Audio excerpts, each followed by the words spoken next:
Bom dia para todos.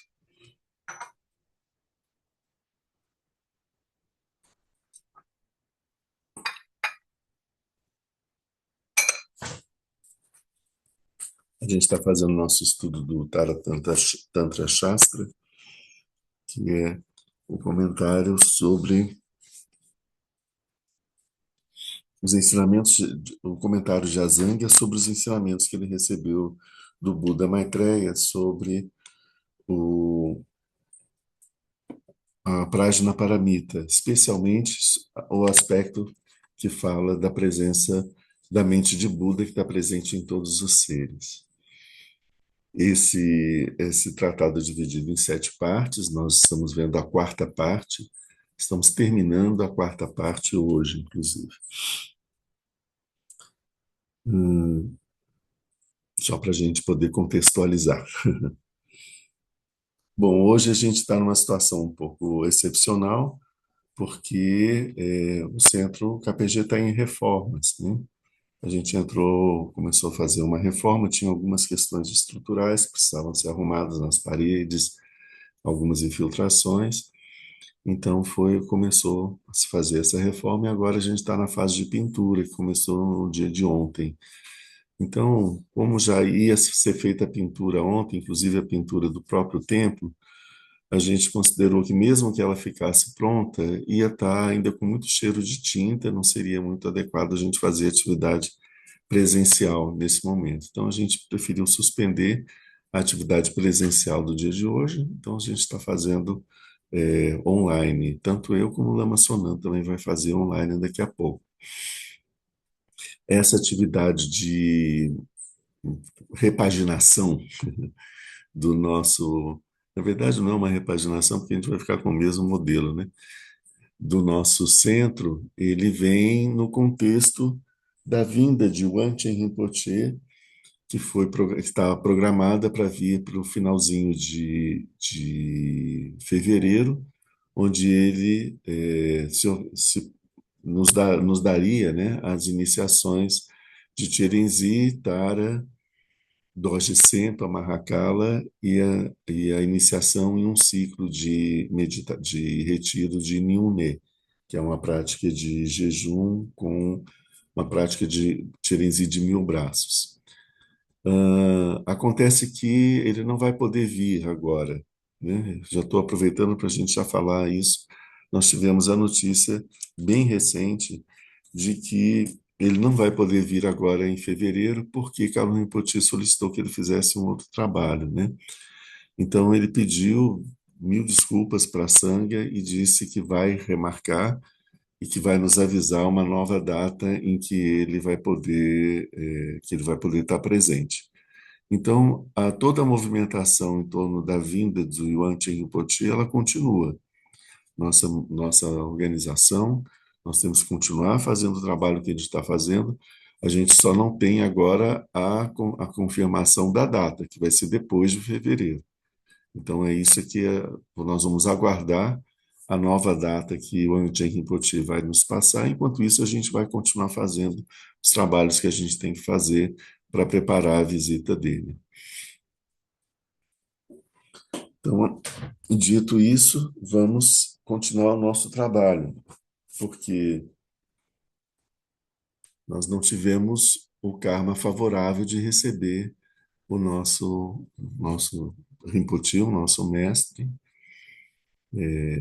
sim, Kalu Rinpoche é o nosso lama raiz, nosso mestre raiz, né? Mas o Anti Rinpoche também é um mestre da tradição. Nós não tivemos o bom karma de poder recebê-lo agora em fevereiro. Vamos melhorar o nosso karma fazendo as nossas práticas, né? Que isso aqui é o que é importante, né?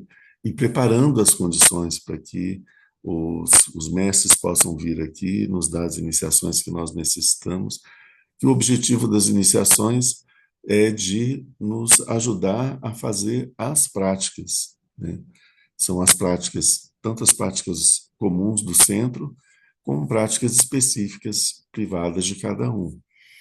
Então, nós sabemos que nesse caminho que a gente está do terceiro giro da roda do Dharma, as práticas tântricas elas necessitam de iniciações para poderem ser feitas. As iniciações são empoderamentos.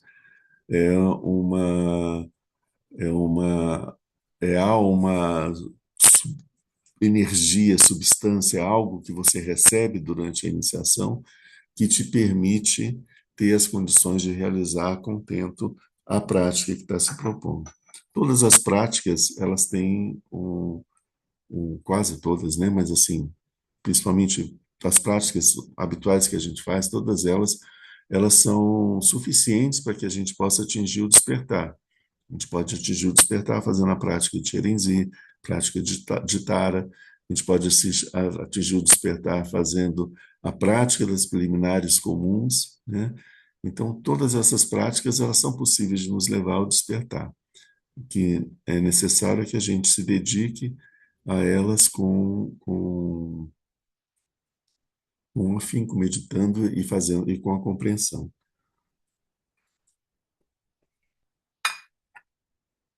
O Taratantra Shastra é um tantra. É, muitas vezes a gente associa, como ele foi dado logo nos inícios, nos primeiros séculos, né, no terceiro século, a gente não costuma associar ele com os outros tantras, porque ele não tem aquela característica das práticas, como a gente vê, por exemplo, na prática de Cherenzi, com visualizações, com recitação de mantras, com momentos de meditação, etc. Não tem isso. Mas ele é um texto, ele é talvez um dos primeiros textos do tântricos, né? Que nós temos. Então, ele inaugura, por assim dizer, o terceiro giro da roda do Dharma, que é o giro das práticas tântricas, né?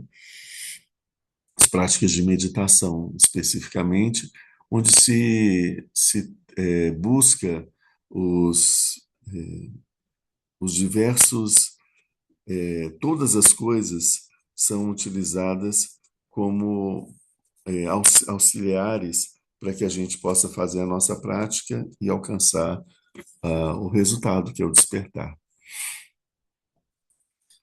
Quando o Buda ensinou a Prajnaparamita, quando foi ensinada a Prajnaparamita na presença do Buda, foi ensinada por Chirenzi, e na presença do Buda, nós temos um texto que ele é fundamental para o início do Mahayana, é um texto do segundo ciclo. Embora, em algum momento da Prajnaparamita, nós vemos que existem relatos sobre como que se deve fazer a recitação do mantra da Prajnaparamita. Ou seja, ela também, no início, desde o momento em que ela foi apresentada para nós, como inaugurando o Mahayana, já havia uma semente, uma parte dela que era de uma prática, uma abordagem tântrica da Prajnaparamita. Depois, quando Asanga, estudando a Prajnaparamita, ele não conseguia compreender o que ele não conseguia compreender, né? A Prajnaparamita, ela trata especialmente sobre a vacuidade de todos os fenômenos, a vacuidade do eu e a vacuidade de todos os fenômenos. O que é essa vacuidade? Essa dificuldade de poder compreender do que é que o Buda, qual é o ensinamento do Buda sobre a vacuidade, fez com que o Asanga se passasse 12 anos em meditação, buscando ter um contato direto com o Buda Maitreya, que ele teve ao fim desses 12 anos, onde ele pôde receber instruções diretas de Maitreya sobre a Prajnaparamita. É disso que trata o Taratantra. É disso que trata os 5 tratados de Maitreya. O quinto deles, que é o Taratantra, ele trata especificamente sobre um ensinamento importante que Maitreya nos dá, que é que a mente de Buda está presente em todos os seres e que ela não é diferente da mente de Buda dos seres despertos. É a mesma mente de Buda, ela tá presente desde sempre e para sempre. Ela não tem um início nem um fim. ela não está mais intensa em um lugar do espaço do que em outro lugar do espaço. Ela está presente é, por toda a vastidão do espaço e está presente igualmente em todos os seres. Todos os seres têm a mesma quantidade, por assim dizer, como se a gente pudesse colocar em números, né? Todos os seres têm exatamente a mesma quantidade de mente de ser, de Buda, de todos os outros, e a mesma quantidade de mente de Buda que existe no Buda. Qual é a diferença da mente de Buda que está no Buda e a mente de Buda dos seres ordinários como nós? A mente, o Buda, ele removeu todos os entraves, todos os obstáculos que impediam essa mente de Buda se manifestar completamente. Esses obstáculos são criados pela ignorância, que toma conta da nossa mente e faz com que a nossa mente tenha percepções equivocadas, distorcidas, ilusórias, falsas sobre a realidade, nos impede de perceber a realidade. Essa ignorância, como uma névoa escura, ela invade a nossa mente e confunde a nossa mente e faz a gente ter ideias falsas sobre as coisas.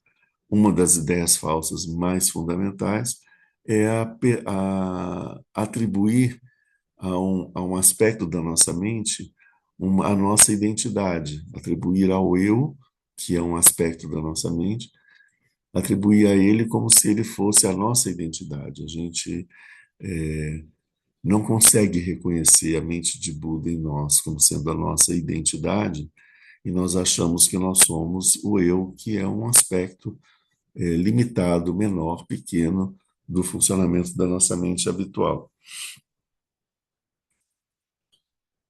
Ok, sobre isso nós vimos, quando a gente está falando agora, nesse capítulo quarto, que fala especificamente do Tathagata Garbha, que é esse germe da mente de Buda presente em todos os seres, a gente está vendo um momento em que é quando esse germe da mente de Buda está presente em seres ordinários e seres que ainda não conseguiram eliminar todas as impurezas presentes na sua mente, que impede a gente de realizar a verdadeira natureza da nossa mente, que é a mente de Buda. É a gente, os tibetanos, os indianos também, né? Eles, desde a da época dos Vedas, têm uma visão bastante detalhada e vasta do que a gente chama aqui de mente.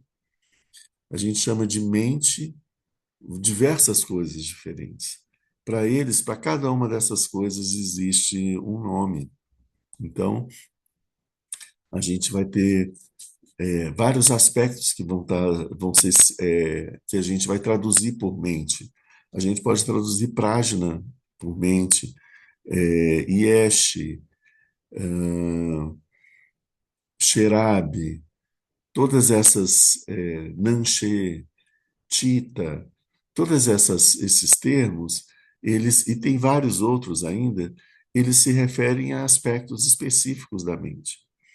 Então, o que a gente tem que entender quando a gente está falando de mente aqui, que não é isso que a gente chama de mente, que a gente acha que tudo é mente, né? Tudo é mente, né? Mas não, bom, tudo é mente, com certeza. Mas, assim, existem aspectos diferentes, né? Então, de a mente de Buda é que está presente em todos nós, ela percebe claramente todos a si mesma e a todos os fenômenos, sem nenhum entrave, sem nenhum obstáculo. Percebe a realidade tal como a realidade é, né? A partir da ignorância, que surge muito também nossas formações kármicas, tanto ela produz o ambiente em que essas formações kármicas se manifestam, como também a ignorância também é produzida pelas formações kármicas, a nossa mente, ela é invadida por algo que não faz parte da natureza dela. E esse algo que não faz parte da natureza dela é o que é como se fosse, como eu falei, uma névoa que invade a nossa mente e a nossa mente, ela não, ela fica, hum, ela não consegue se perceber mais como é a sua verdadeira natureza, que é a natureza da mente de Buda. Esses obstáculos, essas impurezas que tomam conta da nossa mente foram descritas por Maitreya em 9 exemplos. Esses 9 exemplos nós acabamos de ver. São exemplos, todos, o que a gente encontra em todos esses exemplos é a natureza de Buda e em volta da natureza de Buda uma coisa que a envolve, que a impede que a esconde e impede que ela seja percebida. Então, nós temos a mente de Buda e nós temos essas impurezas, que são as impurezas que escondem essa mente de Buda. Nós já vimos esses 9 exemplos, eu não vou citar mais, né? Depois nós analisamos, seguindo o nosso texto, o que significava todos esses obstáculos, todas essas imperfeições, o que cada uma delas, desses 9 exemplos, estava dizendo sobre essas imperfeições e para a gente poder identificar em nós mesmos em que, quais são as imperfeições que estão nos impedindo de ver a mente de Buda. E vimos também como que cada, para, em cada dessas impurezas, a gente tem uma imagem diferente para a mente de Buda. Então, nós vimos as impurezas e vimos as imagens da mente de Buda. E por último, nós vimos como que isso se relaciona com nós mesmos e com o nosso caminho. Porque a gente sabe que os seres, como nós, os seres ordinários, nós temos um caminho que nos leva até o despertar. Esse caminho não é um caminho tão tão grosseiro como uma estrada, não é isso. Esse caminho é uma sequência de etapas, de fases, de processos, que são a sequência dos processos de purificação que nós temos que fazer para que a gente possa, no final desse percurso, ter eliminado completamente essas impurezas, então a mente de Buda se manifesta tal qual ela é, né? Se a gente imaginar a mente de Buda como um céu puro, limpo, completamente brilhante, azul, brilhante, e nós temos uma camada de nuvens, né? Uma camada de nuvens de chuva muito escuras, muito grosseiras, que encobrem esse céu, a ponto da gente não poder ver a luz do céu, a luz do sol, e temos a impressão de que está de noite. E essa camada de nuvens muito escuras, com raios, trovões e chuvas, etc., isso é a natureza como é a nossa mente de seres ordinários, perturbada como nós somos, com todas as emoções perturbadoras e todos os pensamentos equivocados, os nossos preconceitos, as nossas visões falsas, né? As nossas más ações, isso tudo representa esse aspecto muito pesado da mente. Quando a gente começa a trabalhar para purificar esses aspectos grosseiros da nossa mente, nós passamos a ter uma imagem de um céu ainda encoberto, mas com nuvens mais tranquilas, não tão mais tão agitadas, não tão com tempestades e tudo. Isso apenas está encoberto e a gente ainda não consegue ver o que tem do outro lado. Numa outra etapa de purificação, nós vamos ver esse mesmo céu com uma camada de nuvens mais finas, mais diáfanas, que a gente percebe uma certa transparência dentro delas. E até a gente consegue sentir um pouquinho da luminosidade que tem acima. Isso é um nível já mais sutil de purificação dos nossos véus mentais, até um ponto que a gente tem apenas uma névoa luminosa que se estende por toda a extensão do céu e ainda não nos permite visualizar o céu da forma pura, completamente pura, porque tem uma substância ali muito reduzida, muito sutil, mas ainda tem uma substância. São já os níveis de Bodhisattva mais elevados, que estão mais próximos do despertar. Você vê, nesse momento a gente já tem uma grande luminosidade que já nos faz adivinhar o que seria essa manifestação sem esses elementos, ou seja, a manifestação pura, do céu puro, né? Mas a gente, mesmo assim, a gente ainda tem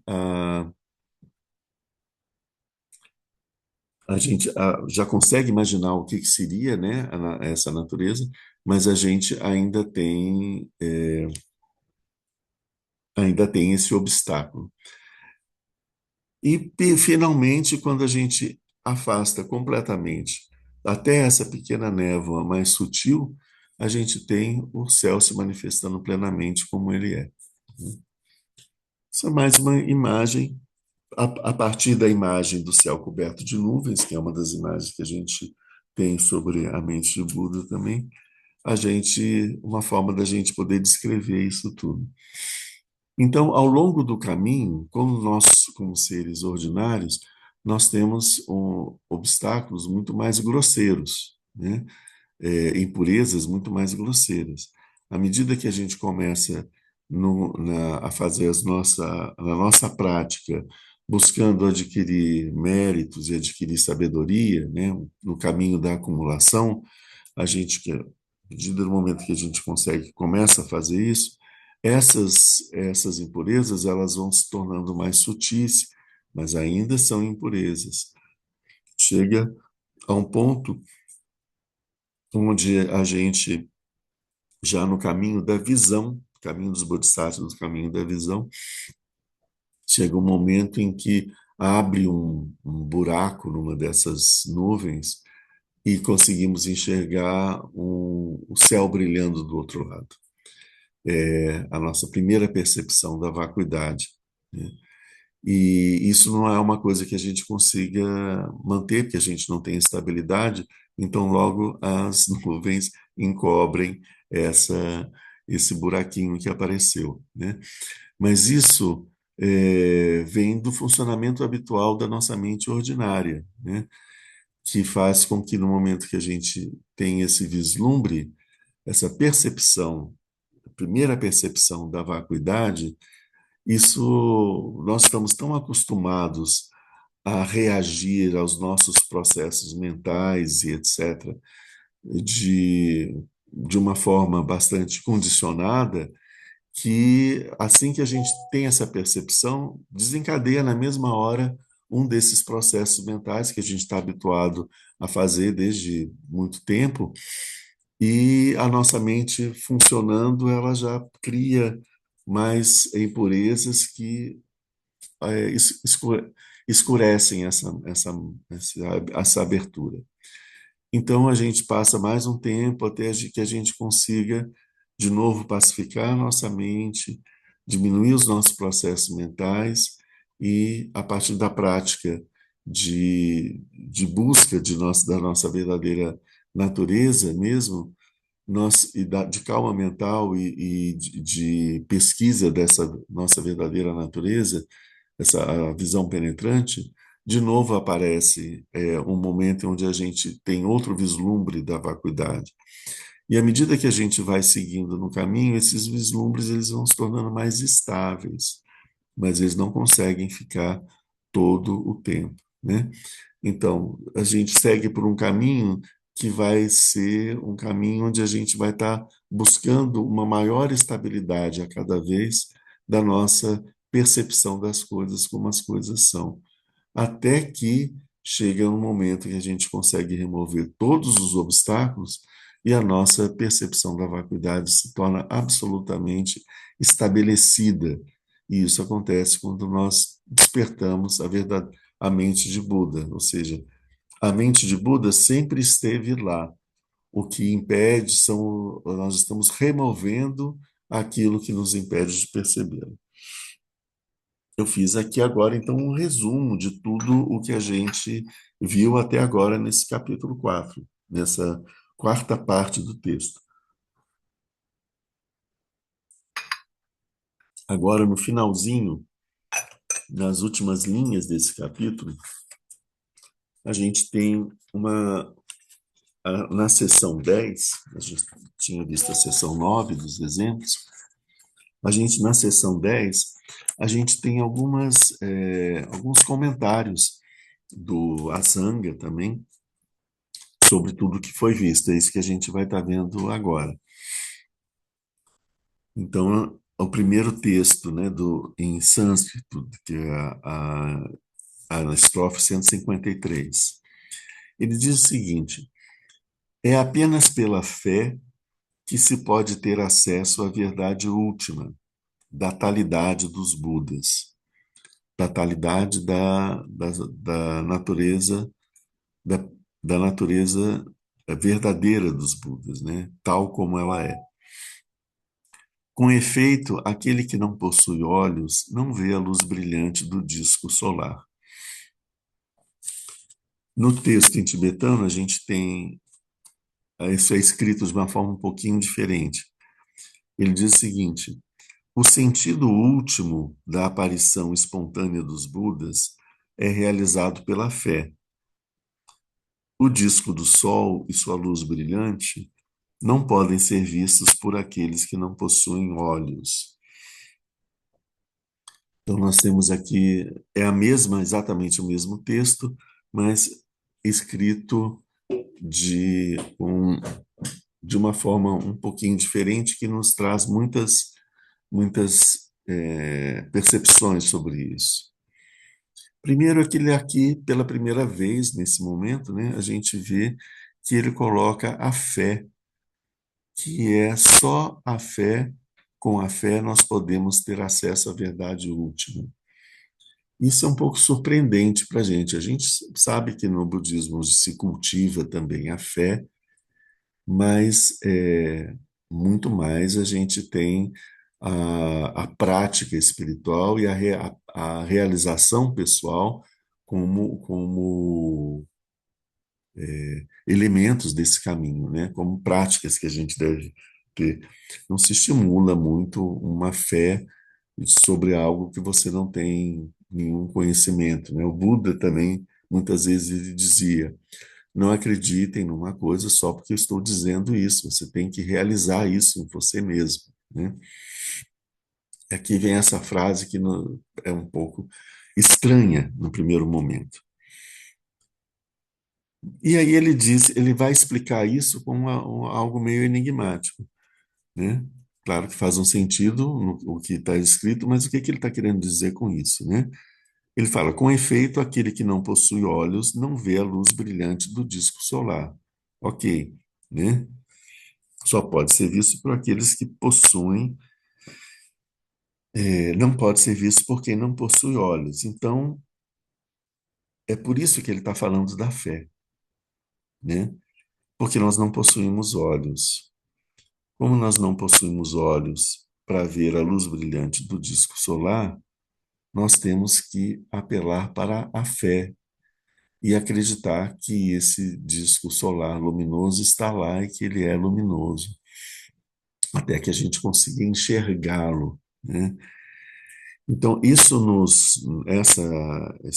estrofe aqui, essa instância, ela nos aponta para esse ponto, que durante toda essa etapa do caminho, diversos seres que estão presentes nessas várias etapas do caminho, enquanto nós não tivermos a capacidade de ter esses olhos, né, a gente não sabe o que é vacuidade. Nós não vimos a vacuidade, nós não vimos a mente de Buda, não vimos a luminosidade da mente de Buda, que é a luminosidade da nossa mente. Nós não vimos isso. Mas então nós temos que acreditar que isso está lá em função das pessoas que vieram antes de nós e que realizaram isso e que estão nos contando que isso está lá. Nós confiamos nesses nossos amigos espirituais que passaram por esse caminho antes de nós e seguimos essa jornada sem ter visto o resultado, certo? Então, durante algum tempo, a percepção dessa verdade última não está disponível para a gente, porque nós não desenvolvemos os elementos necessários para a gente ter essa percepção. Não é que nos falte alguma coisa, falte uma qualidade para a gente ter essa percepção. É porque nós estamos ainda com muitos obstáculos e impurezas que não permitem que isso apareça.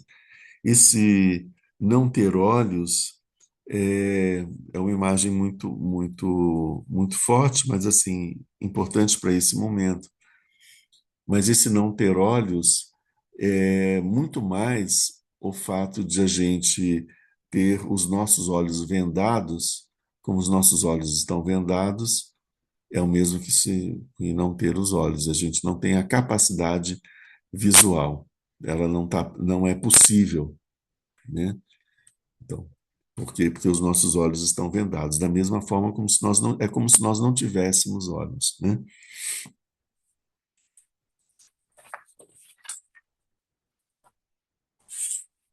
Esse comentário, ele nos mostra que tem quatro tipos de seres que precisam da fé, porque são cegos diante da verdade última, que eles não podem ou ainda não podem perceber, né?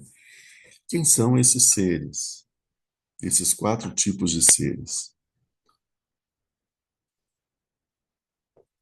Obviamente são os seres ordinários, nós, ou os ouvintes, os travakas, aqueles praticantes do primeiro giro da roda do Dharma. Os Budas solitários, os Pratyeka Budas, que também estão associados ao primeiro giro, e os Bodhisattvas do começo do caminho.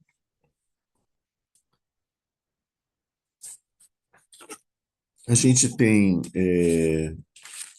num sutra chamado Arya Srimala Sutra, a gente tem que os seres ordinários, eles se apegam à sua concepção de individualidade. O que é isso? Os seres ordinários não conseguem perceber a verdadeira natureza da mente de Buda em si mesmos, porque eles estão apegados à sua concepção de individualidade. A nossa concepção de individualidade está associada ao conceito do eu, do ego, do eu. Então, por conta de nós estarmos fascinados por essa ideia do eu, nós não conseguimos perceber essa natureza luminosa da mente de Buda que está presente em nós. Porque isso é visto, se isso fosse percebido, seria visto como algo estranho a nós, né? Porque nós achamos que a nossa natureza é o eu. Então, tudo aquilo que não é o eu é visto como algo externo, como algo fora de nós, né? Isso, os seres ordinários. Os ouvintes e os pratyeka budas, aqueles que seguem os ensinamentos do primeiro giro, todos os ensinamentos do primeiro giro são no sentido de fazer com que a gente perceba essa vacuidade do eu, né?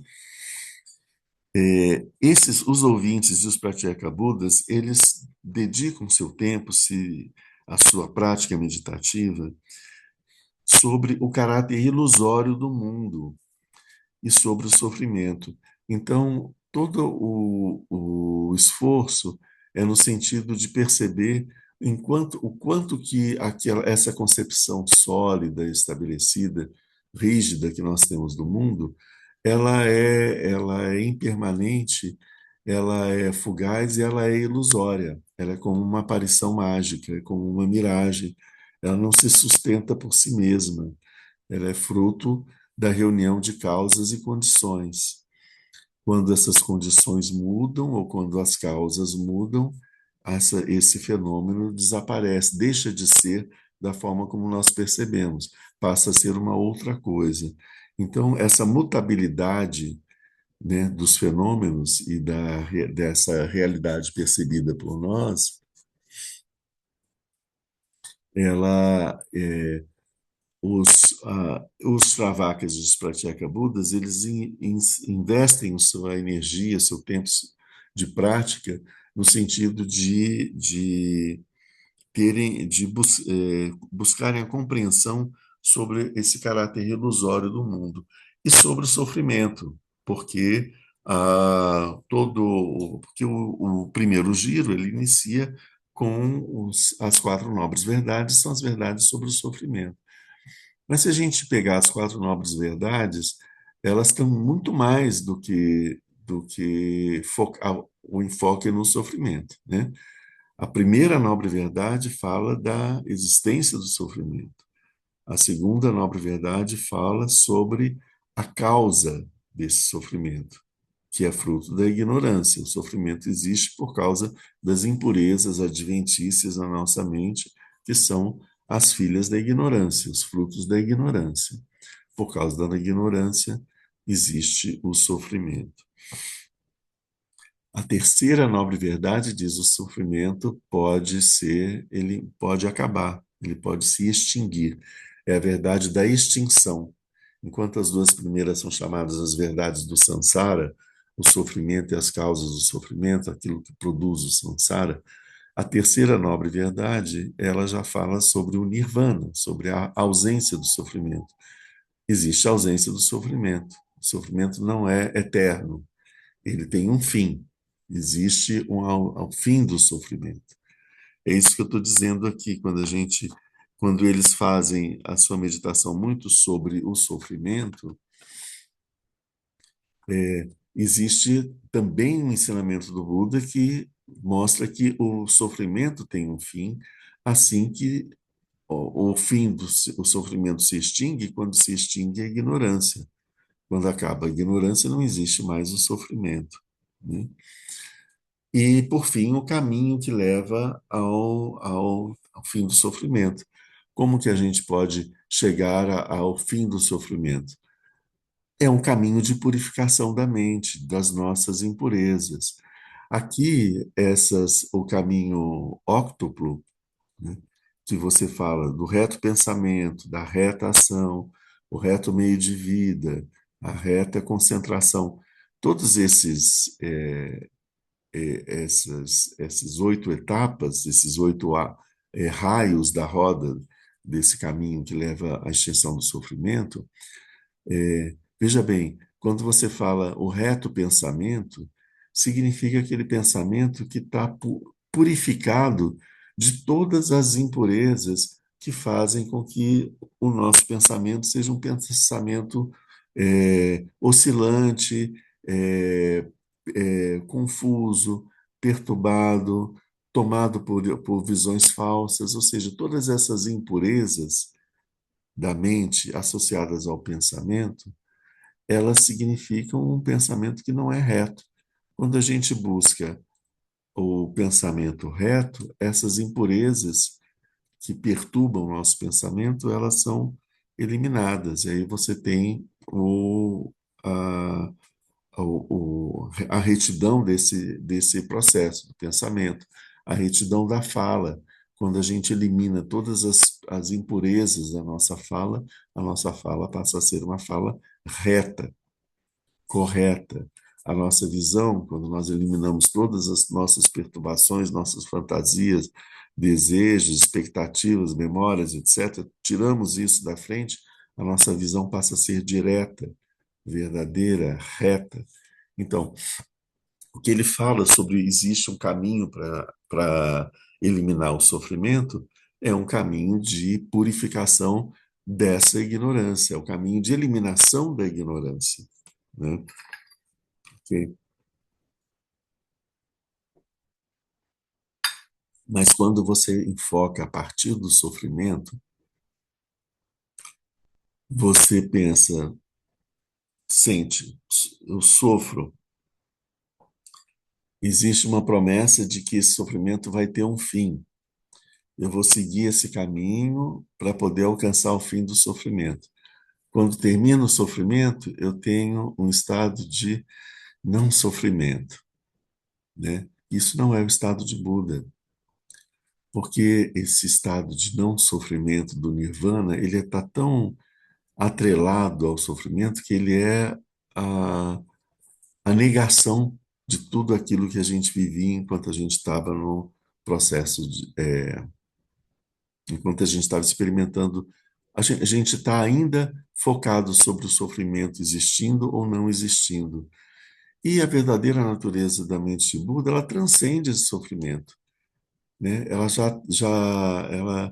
é, traz outros elementos, né? Como os elementos da permanência, da existência, da individualidade, do êxtase, né? Da plena felicidade, que são coisas que não são, você não pode resolver simplesmente como sofrimento ou não sofrimento. Então, isso ainda fica numa uma coisa muito pequena, muito limitada, né? Então, quando eles estão meditando sobre o caráter ilusório do mundo e sobre o sofrimento, eles não meditam sobre a verdade última que está além de todos esses processos, né? Então eles ainda ficam apegados considerando que esse estado onde você não tem mais o sofrimento já é o suficiente, mas não é suficiente, né? Porque você ainda tem um eu presente que te faz com que você não perceba as coisas como elas são. Você não está sofrendo mais, mas você ainda não tem a percepção verdadeira da realidade. Existem coisas mais para se buscar além disso, né? Mas já é alguma coisa, já é muito bom. As pessoas pararem de sofrer já é muito bom. O Buda ensinou esse caminho, que é um caminho legítimo ensinado pelo Buda, que não nos leva para o estado de Buda, mas nos leva para um momento onde a gente consegue se libertar do samsara e estar livre do sofrimento, o que já é uma grande felicidade, né? Pode não ser a máxima felicidade, mas já é uma grande felicidade, a felicidade de não sofrer, né? E o que que ele fala dos bodhisattvas no começo do caminho? Eles têm os bodhisattvas no começo do caminho. Quem são? São os que estão, são cinco caminhos, né?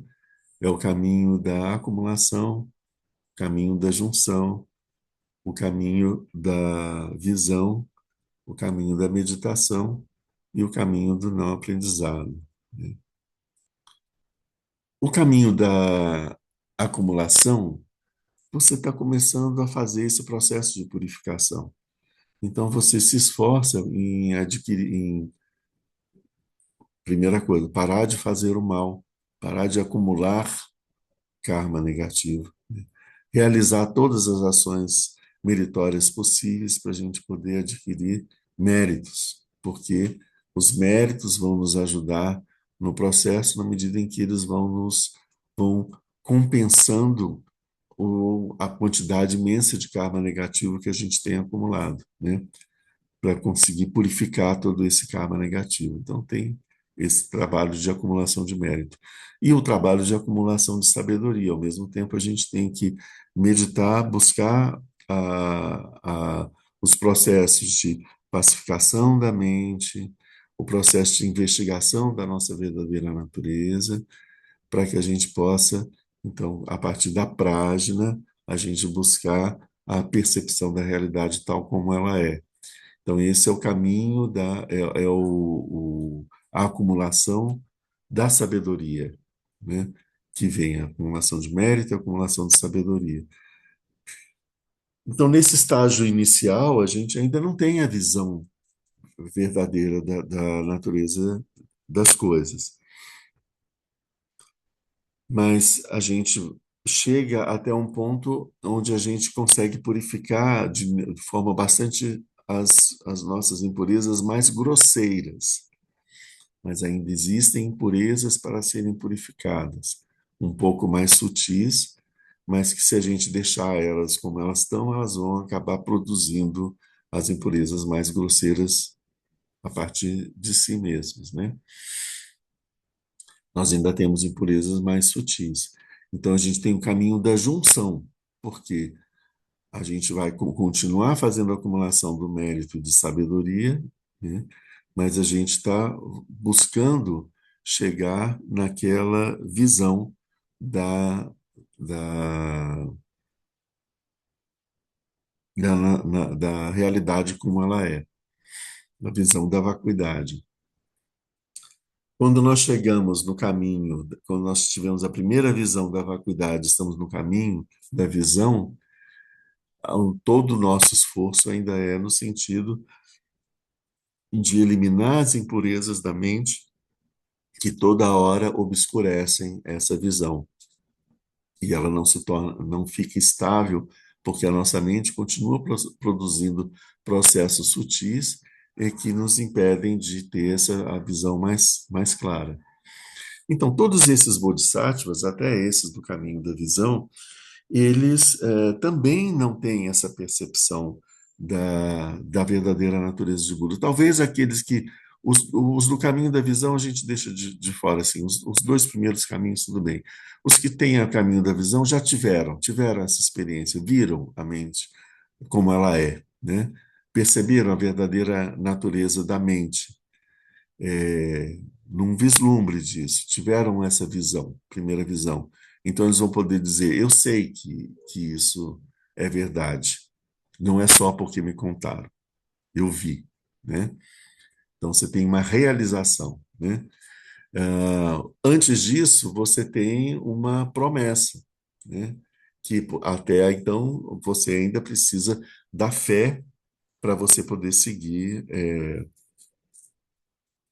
nesse caminho.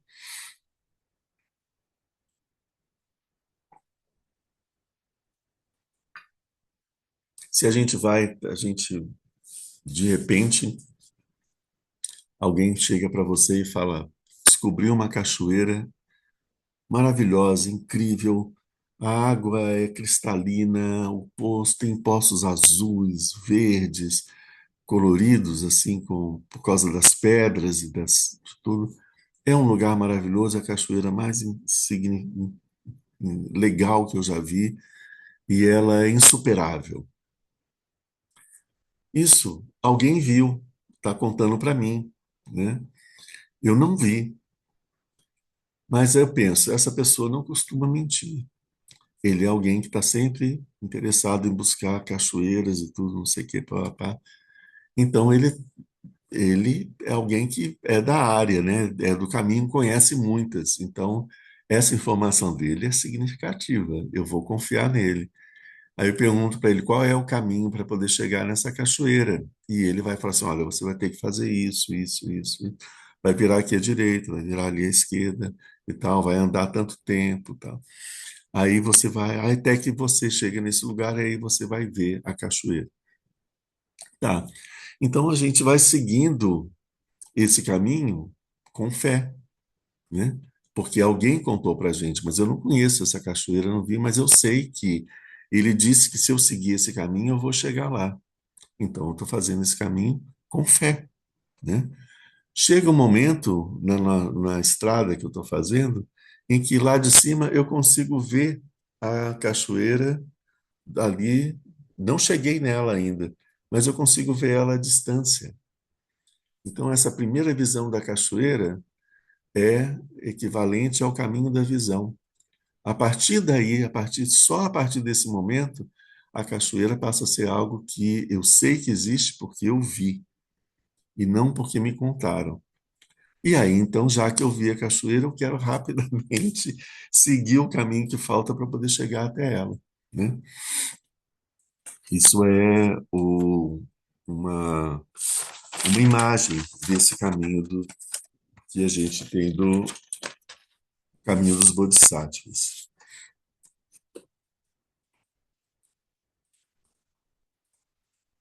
Hum, bom,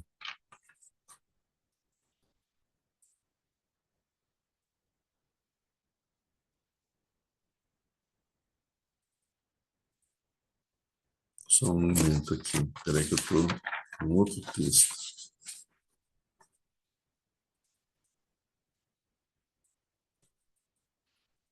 Sim, deixa eu pegar.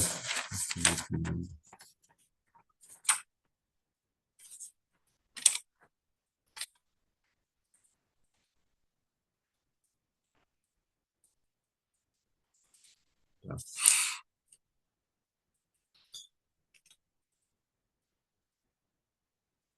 Então, a gente viu sobre a necessidade da fé, e aqui ele diz também: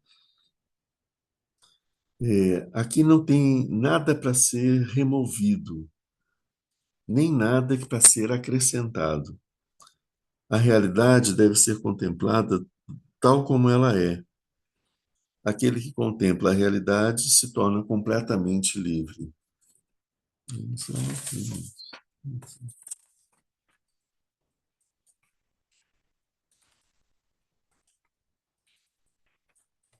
Então, não existe nada para ser removido. Não existe nada da mente de Buda que a gente tem que tirar dela. O processo de purificação que nós fazemos não é uma purificação da mente de Buda, é uma purificação da nossa mente ordinária, que é uma outra coisa. O, não existe nada a ser acrescentado, não existe nenhuma qualidade que nos falte enquanto mente de Buda que precisa ser acrescentada para que ela se torne desperta. Ela já é plena, ela já está total, né? Não precisa de nada para ser acrescentado. O caminho que a gente faz para poder chegar ao despertar é um caminho de purificação da nossa mente ordinária, mas a gente não acrescenta nada e não retira nada da mente de Buda que existe em nós, né? A realidade deve ser contemplada tal como ela é. É isso que a gente deve buscar com a nossa prática, né? Aquele que contempla a realidade se torna completamente livre. Quando nós vemos a realidade tal como ela é, não existe nada mais que nos limite, porque não existe nenhum obstáculo. Todos os obstáculos foram removidos e a gente vê a natureza como ela é, né? Isso é a verdadeira liberdade. Por isso que o caminho do despertar é chamado o caminho de liberação, né? O Buda é chamado de o liberto, né? Na época dele, haviam várias buscas do moksha, que é essa liberação, né? As pessoas percebiam que os caminhos preconizados tradicionalmente pela religião, pelo brahmanismo, não levavam à liberação, mas mantinham a gente, conseguiam nos conduzir até o reino dos deuses, mas não nos libertava do samsara, continuávamos presos no samsara. Então, várias correntes foram surgindo no sentido de como caminhos, como práticas para se alcançar a liberação. O Buda ensinou o caminho do Buda, né? Ele alcançou a liberação, ele ensinou, e um outro caminho de liberação foi ensinado por Mahavira, que vivia na mesma época do Buda. O Buda criticava o caminho de Mahavira no sentido de que ele achava que ele também não leva ao estado de Buda, leva ao estado de muita pureza, mas que também não é o estado de Buda. Mas o que eu estou querendo dizer aqui é que várias correntes, práticas religiosas buscavam essa liberação, né? E essa liberação acontece no momento em que você se liberta, mas você se liberta do quê? O que que é essa libertação? O que que é que nos prende? O que que nos entrava?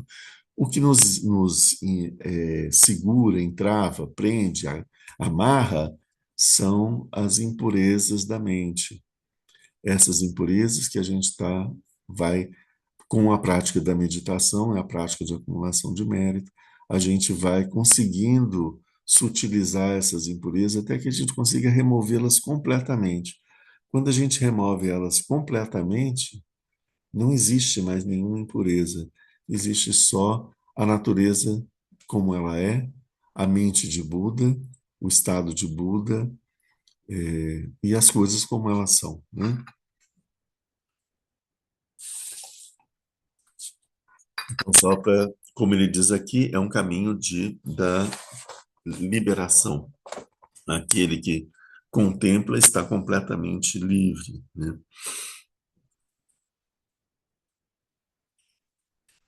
Continuando, no versículo seguinte, ele diz: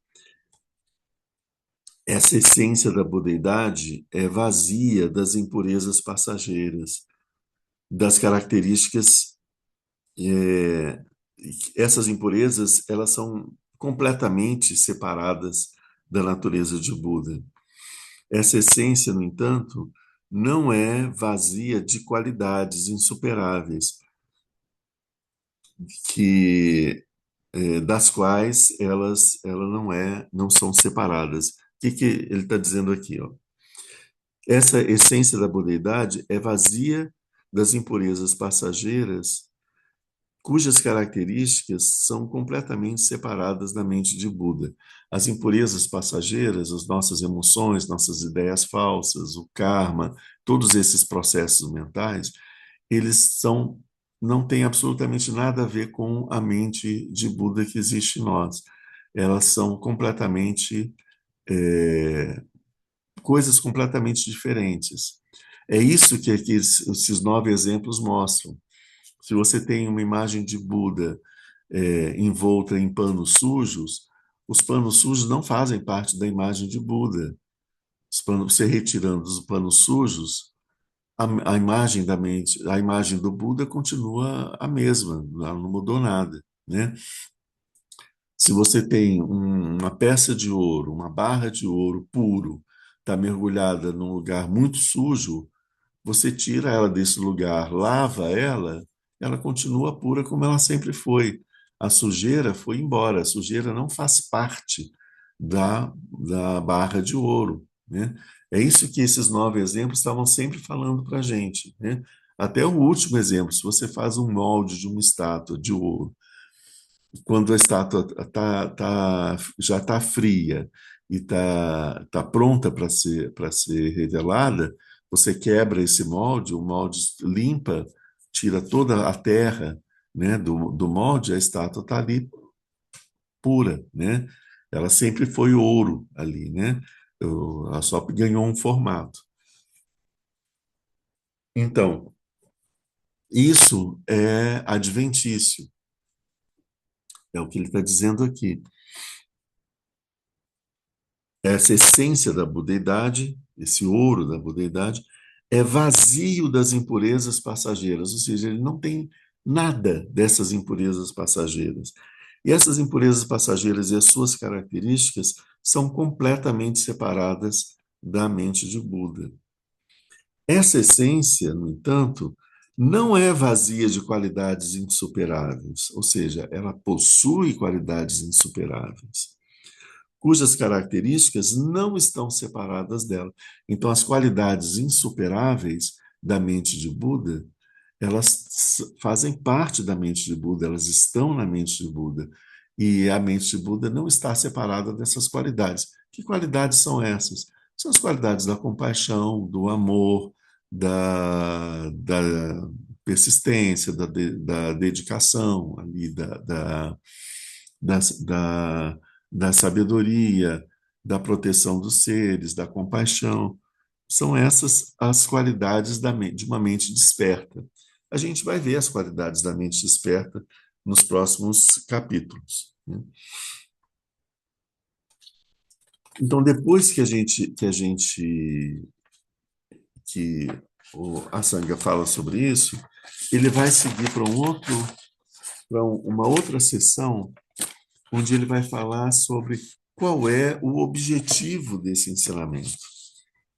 Isso daqui a gente já vai começar a ver isso agora e a gente vai continuar na nossa próxima semana. O objetivo do ensinamento, então, assim, a gente, com isso ele terminou aquela sessão, está começando a última sessão desse quarto ponto Vajra, tá? Por que é que esse ensinamento foi dado? Qual o objetivo desse ensinamento? Veja bem, isso é muito interessante. Foi dito que aqui e lá, aqui e ali, no ensinamento do segundo ciclo, que tudo deve ser considerado como vazio e tendo o aspecto de uma nuvem de sonho feita de ilusão. Por que, então, agora é dito pelos Budas, no ensinamento do terceiro ciclo, ensinamento o terceiro ciclo da roda do Dharma, que a natureza de Buda está presente em todos os seres vivos? O que ele está querendo dizer aqui? Se no ensinamento do segundo ciclo, ensinamento da Prajnaparamita, o ensinamento do Mahayana, se diz que tudo deve ser considerado como vazio, como um sonho, como uma ilusão, como é que de repente o Buda vem aqui agora e fala: não, peraí, mas existe a natureza de Buda que está presente em todos os seres. Então, como conciliar isso, essa presença de alguma coisa e essa importância de você considerar essa vacuidade, né? Como é que, depois de ensinar a vacuidade, o Buda ensina que existe uma presença eterna, uma eternidade de alguma coisa. Então, essa tem essa contradição aparente, né? Aí ele segue. 5 defeitos resultam do ensinamento do segundo ciclo. Então, enquanto o ensinamento do primeiro ciclo ele nos ajudava a nos libertar do sofrimento, estabelecendo um estado sem sofrimento, muitas vezes as pessoas achavam que terminava aí, mas ele não era suficiente para nos levar até o estado de Buda. O Buda ensinou, então, o segundo giro da roda do Dharma, que é o ensinamento do Mahayana, onde, desenvolvendo o amor e a compaixão e a percepção a busca da compreensão da vacuidade, da percepção da vacuidade, nós poderíamos alcançar o estado de Buda. Só que esse ensinamento do Mahayana também possui 5 defeitos. Interessante a gente ver aqui os defeitos dos ensinamentos do Buda. Os defeitos do ensinamento do Buda não se referem ao Buda em si, mas se referem às pessoas que recebem esses ensinamentos. Esses ensinamentos são adequados ao estado em que a pessoa está e a capacidade mental de compreensão dela. Mas o Buda sabe que esse ensinamento não vai levar até ao estado de Buda, mas ele vai levar até um outro ponto do caminho, onde de lá esse ser, com uma nova visão, uma nova compreensão das coisas, ele pode então dar os passos seguintes para a partir dali chegar a.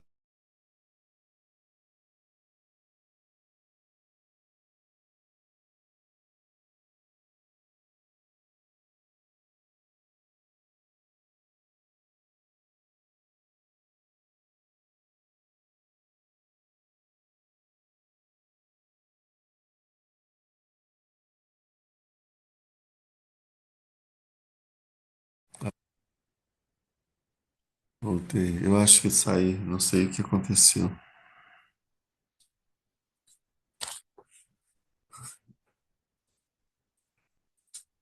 Então, a partir desse novo estágio onde ele se encontra, ele pode se preparar para poder seguir o resto do caminho e alcançar o estado de Buda.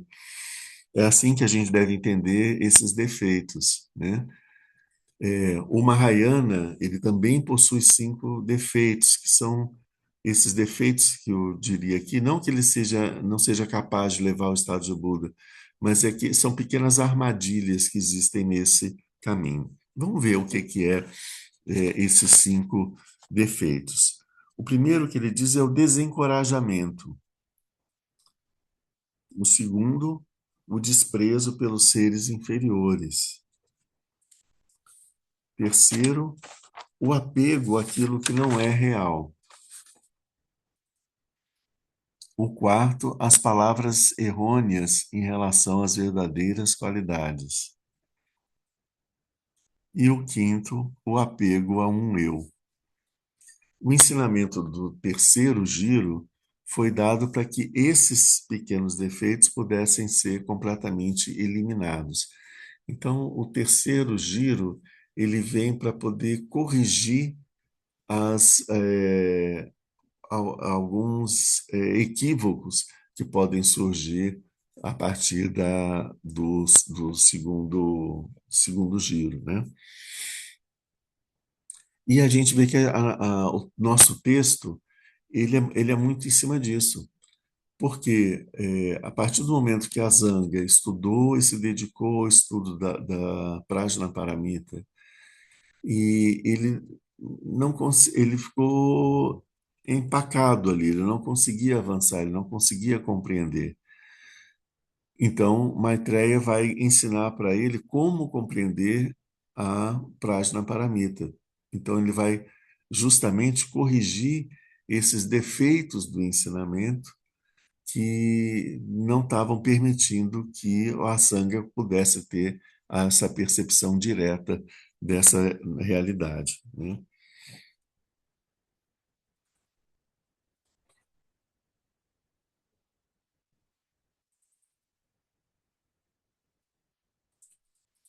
Vamos ver aqui agora o que diz o texto.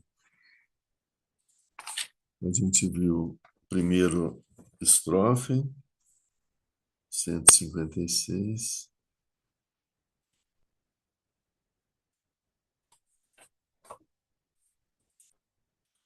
os cinco defeitos.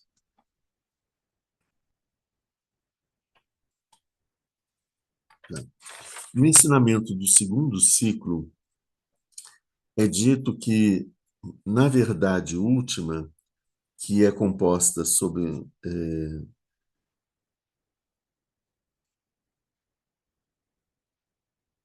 aquilo que é composto, de qualquer forma que seja, está descartado, pois as impurezas, os kleshas, as emoções perturbadoras, as ações, que são o karma, e a sua maturação,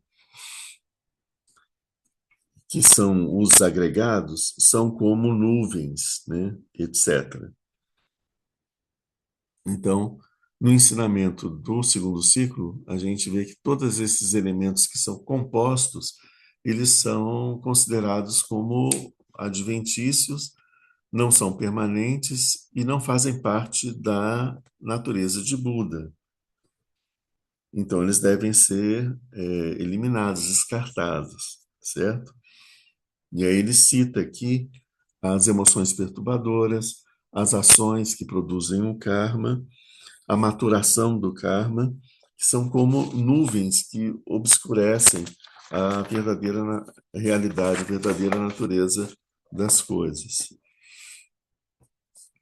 Essas impurezas, esses kleshas, as emoções perturbadoras são como nuvens.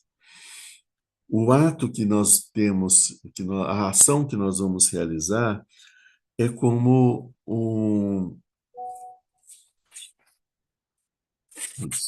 esse aqui já é a outra estrofe. As ações que a gente vai realizar, elas são como as experiências de um sonho. São como aquilo que a gente realiza e experimenta durante o sonho, né? No momento que a gente acorda, a gente vê que aquilo não tem nenhuma existência, não tem nenhuma natureza. Então, se num sonho eu realizei grandes prodígios, quando eu acordo eu vejo que aqueles prodígios nunca existiram, né? Essa realização ela é vazia, né? Então, as nossas ações são como se fossem ações dentro de um sonho. A maturação dessas impurezas e das ações, os agregados, os skandhas, são como ilusões mágicas. Então, a maturação dessas,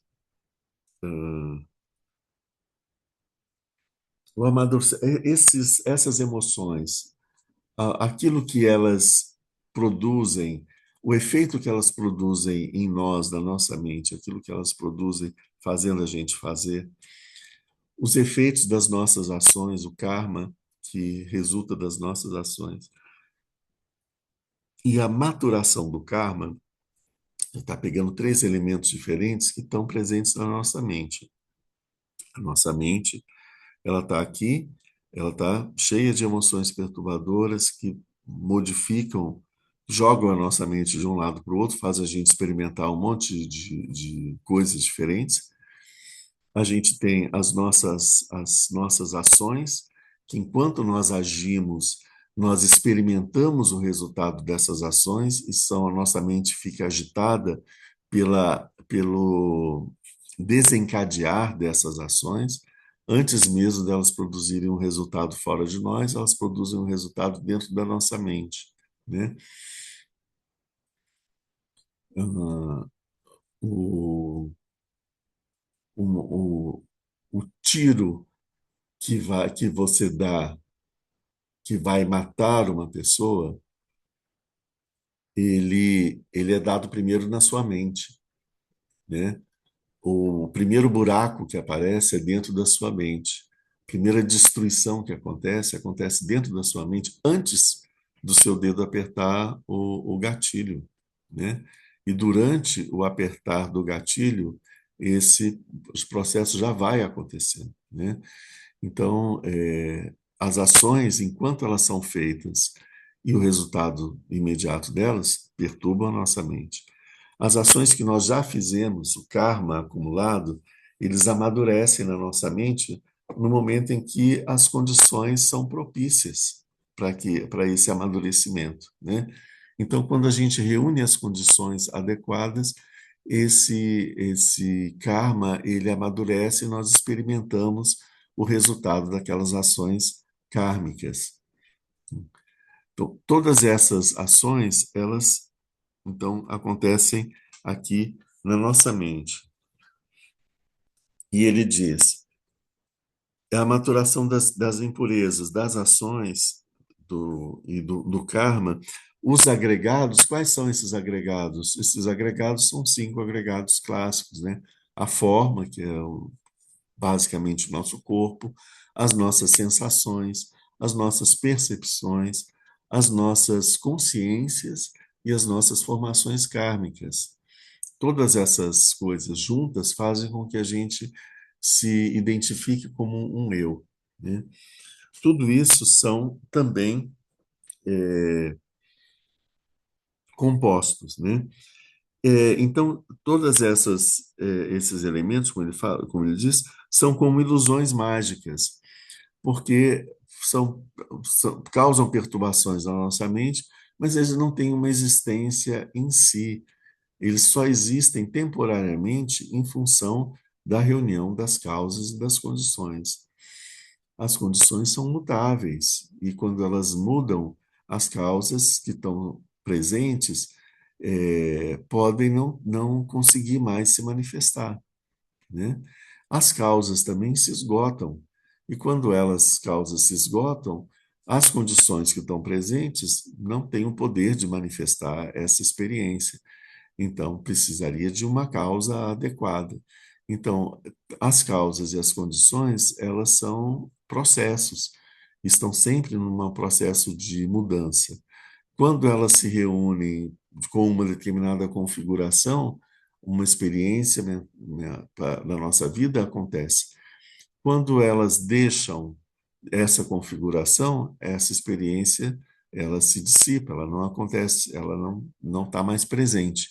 E essas causas e condições, quando elas se juntam numa outra configuração diferente, uma outra experiência vai surgir no lugar.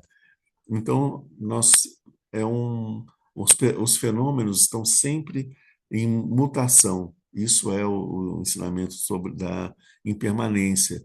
eles não são permanentes porque eles não são fixos. A gente não tem causas fixas e condições fixas, né? As coisas não são assim fixas.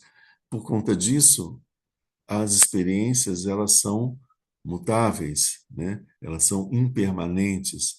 Elas duram um tempo em que essa união de causas e condições, enquanto ela dura, no momento em que ela se desfaz, esse fenômeno também se desfaz. Por isso é que ele diz que é como uma ilusão mágica, porque uma ilusão mágica é uma coisa que aparece, mas que ela não se sustenta, né? Ela tem a impermanência de uma ilusão mágica, seria a princípio maior do que dos fenômenos físicos ordinários, mas não é bem assim, não. Aparentemente, né, as ilusões mágicas elas não conseguem se sustentar por muito tempo, né? Mas algumas ilusões mágicas se sustentam por muito tempo. As nossas concepções equivocadas sobre o que é a natureza são como ilusões mágicas, elas não são a verdade, elas são uma mentira, são um maia, são uma ilusão, né? Mas enquanto a gente acredita nelas, elas podem durar uma vida inteira, podem durar várias vidas, podem durar milhares de anos, porque a gente está preso ainda nessa concepção, né? Então é uma ideia falsa, é uma ilusão, não é a verdadeira, a verdade, a verdadeira natureza das coisas, mas pode ter até uma duração, mas chega um momento em que ela tem um fim.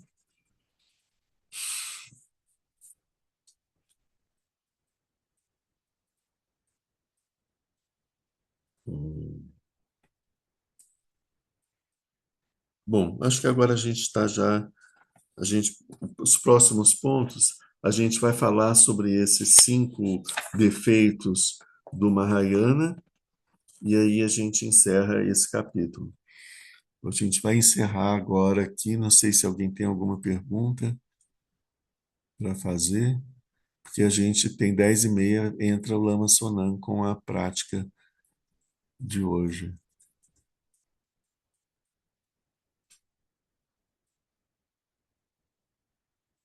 Eu vejo um monte de nomezinhos aqui, às vezes umas imagens, né? E eu tenho fé de que existem pessoas atrás desses nomes que estão aqui ouvindo o ensinamento, né? Se estão ouvindo o ensinamento e estão refletindo sobre ele, vão ter dúvidas, não é? Mas não precisa de trazer essas dúvidas agora, não. Podem refletir sobre elas e a gente pode já começar o nosso próximo encontro a partir delas. Ok? Professor, vou Diga. aproveitar então para trazer uma dúvida, já que você perguntou. Assim.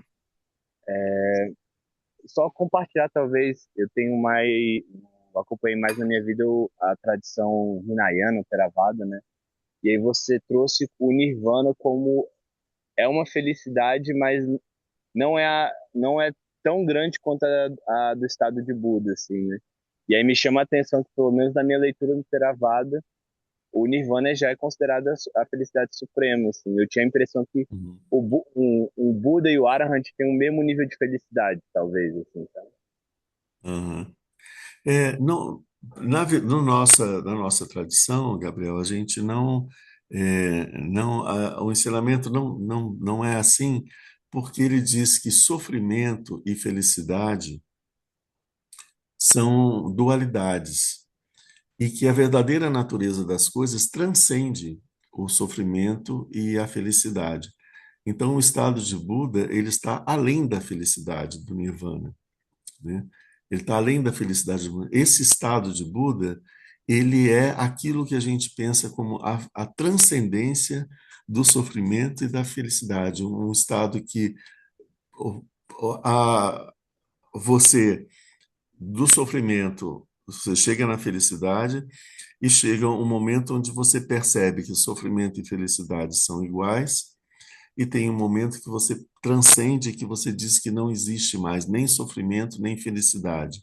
E aí você tem o estado de Buda, onde você tem a verdadeira felicidade, que é algo que não tem nada a ver com aquilo que a gente entende como sofrimento e como felicidade.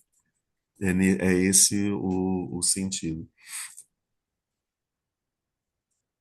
Obrigado. Ok, vamos então encerrar e a gente retoma no nosso próximo domingo. Vamos fazer a dedicatória. Graças a essa virtude, tendo realizado rapidamente o Mahamudra, possa eu conduzir a esse estado todos os seres sem exceção. Pela graça do Buda que obteve os três corpos, pela graça da imutável verdade do Dharma em si e pela graça da infalível aspiração da Sangha, possa essa súplica de dedicatória realizar-se tal como ela é.